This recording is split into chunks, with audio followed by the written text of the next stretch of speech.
من الشیطان الرجیم بسم اللہ الرحمن الرحیم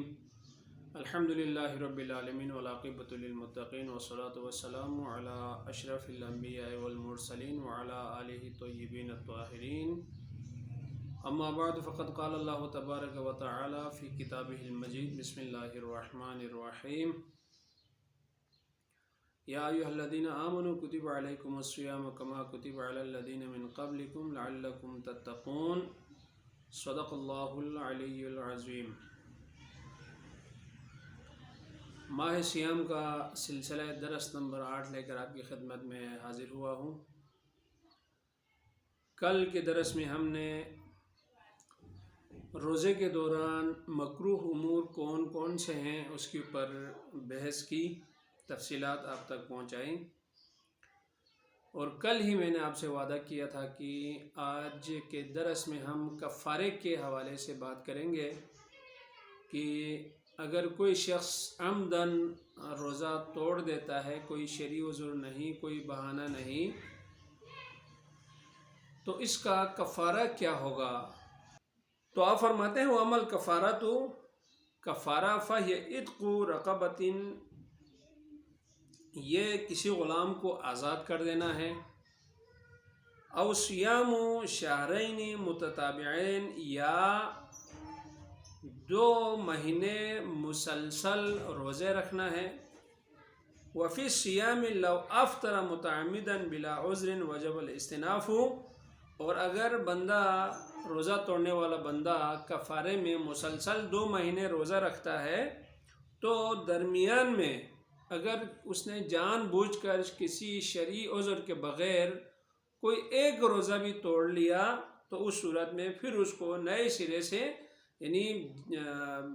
سمجھ لو اس نے جتنے بھی روزے رکھے ہیں وہ سمجھ لو رکھے ہی نہیں، وہ کل عدم شمار ہوں گے وہ روزے، اس کو نئے سرے سے دوبارہ پھر روزہ رکھنا پڑے گا، یہ واجب ہے۔ وَلَوْ أَفْطَرَ لِعُذْرٍ ضرورتاً، لیکن اگر اس کے پاس کوئی شرعی بہانہ ہو، شرعی کوئی جواز موجود ہو، تو اس صورت میں فَعَلَيْهِ الصَّوْمُ مَا بَقِيَ كَمَا كَانَ مُتَوَالِيًا وَلَا حَاجَةَ إِلَى الْإِسْتِنَافِ، ایسی صورت میں اس کے لیے نئے سرے سے روزہ رکھنے کی ضرورت نہیں ہے، اس نے جہاں سے روزہ توڑا تھا وہاں سے آگے بقائے روزے وہ رکھ لے۔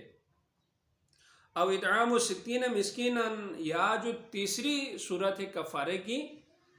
یہ یہاں پہ لفظ او استعمال ہو رہا ہے، او اور واو میں عربی قواعد کے حساب سے اگر آپ اردو میں ترجمہ بھی کرتے ہیں تو اس سے آپ کو فرق واضح نظر آئے گا۔ او کا مطلب ہوتا ہے یا کا مطلب ہوتا ہے آپ کو ان کفاروں میں سے جو بھی کفارہ آپ کو ادا کرنا آپ چاہیں اس کا اختیار مل جاتا ہے، یعنی عتق رقبہ، کسی غلام کو آزاد کرنا یا غلام آزاد کریں،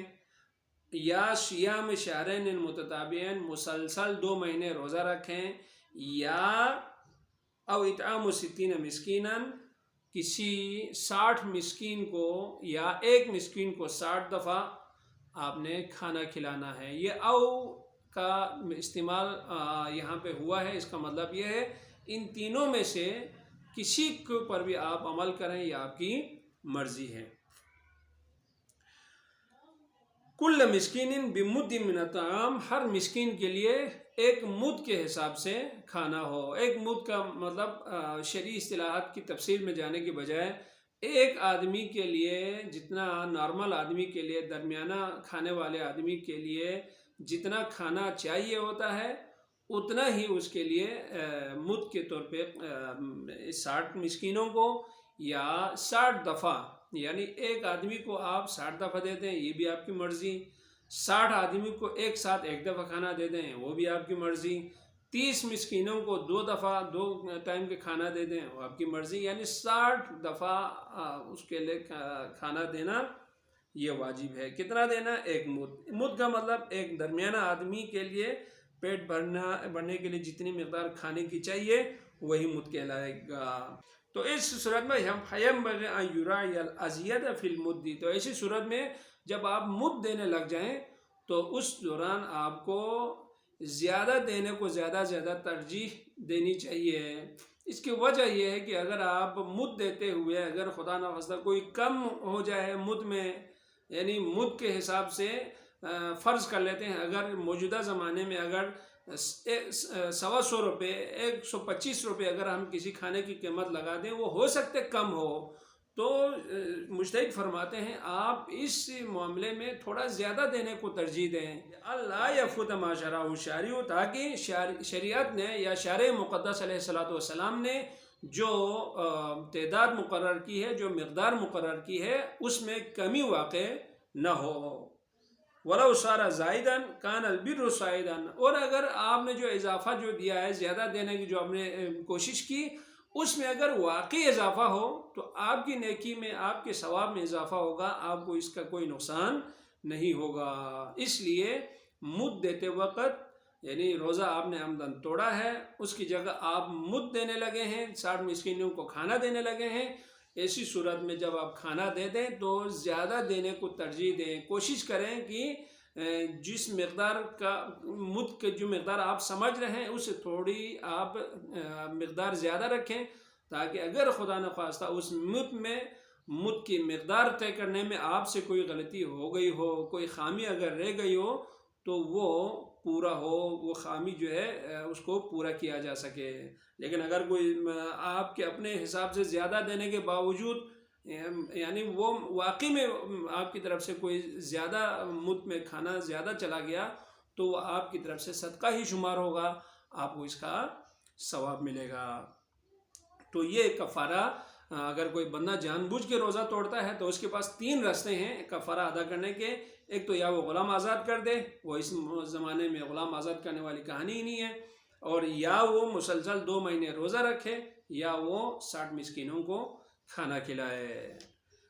کل مسنون افعال کیا ہے، انشاءاللہ تعالی اس کے اوپر کل ہم بات کریں گے۔ رمضان المبارک کی 8ویں تاریخ کی دعا اور اس کا ثواب، اگر کوئی رمضان کی 8ویں تاریخ کو روزہ رکھ کر مندرجہ ذیل دعا کو پڑھے تو اللہ تعالیٰ اس شخص کو